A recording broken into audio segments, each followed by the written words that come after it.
বন্ধুরা, আজকে সকালে উঠে আমি একটা বড় টেনশনে পড়ে গিয়েছিলাম যে আজকে কি রান্নাটা করব।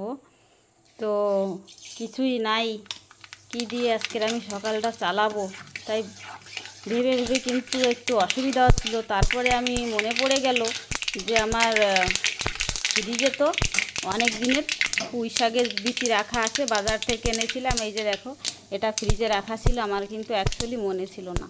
তাই হঠাৎ কী রানবো ভেবেই কিন্তু এটার কথা মনে পড়ে গেল। তো আজকে আমি এটাই রান্না করব। তো দেখো, এইভাবে যদি পুঁই শাকের বিচিটা রান্না করা যায় তাহলে কিন্তু খেতে অনেকই ভালো হয়। এই দিয়েই কিন্তু এক থালা ভাত খেয়ে নেওয়া যায়। তো আমি প্রথমে তেল দিয়ে কড়াইতে, তারপরে আমি দিয়ে দিলাম ফোড়নে সরষে, তার ভিতরে আমি এই যে পুঁই শাকের বিচিগুলি দিয়ে দিচ্ছি। এটা দিয়ে একটু হালকা নাড়াচাড়া করে নেব। দেখো, সব পুঁই শাকের বিচিগুলি আমি জল থেকে ভালো করে ধুয়ে তুলে কড়াইতে দিয়ে দিলাম। এবার একটু কিছুক্ষণ নেড়ে চেড়ে ভেজে নেব। আর এর ভিতরে কিন্তু আমি কিছু দেব না, এইভাবেই খালি খালি একটু তেলে ভেজে নেব। এই যে দেখো, এইভাবে ভেজে নিয়েছি, আর আমি ভাজবো না। এবার আমি তুলে নেব। দেখো, তুলে নিয়ে তারপরে আবার সেই কড়াইতে আর একটু তেল দিয়ে দেবো। আর দিয়ে দেবো দেখো, কেটে রাখা দুটো মাঝারি সাইজের টমেটো আর 3টা পেঁয়াজ। এগুলি আবার আমি কিছুক্ষণ নেড়ে চেড়ে ভেজে নেব।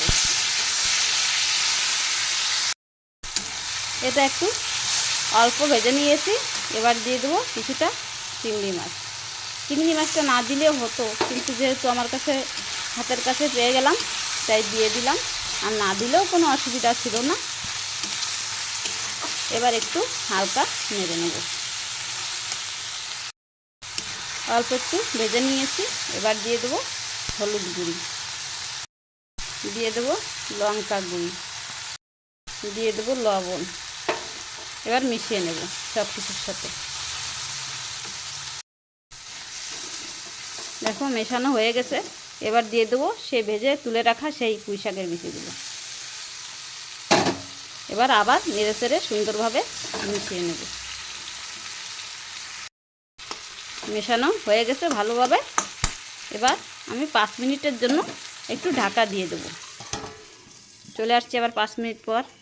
5 মিনিট পর তা ঢাকনাটা আমি তুলে দেখো যে কেমন হয়েছে। এই যে দেখো, 5 মিনিট ঢাকা দিয়েছিলাম আর আঁচটা একটু কমিয়ে দিয়েছিলাম। ভালোভাবে কিন্তু সেদ্ধ হয়ে গেছে পুঁই শাকের বিচিগুলো, আর মাছও কিন্তু সেদ্ধ হয়ে গেছে।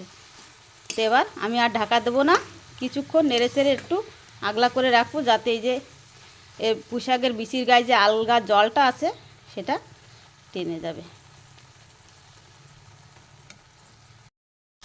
এই যে দেখো, রান্নাটা কিন্তু আমার হয়ে গেছে। যে আলগা জলটা ছিল সেটা কিন্তু এখন আর নাই, পুরো ভাজা ভাজা হয়ে গেছে।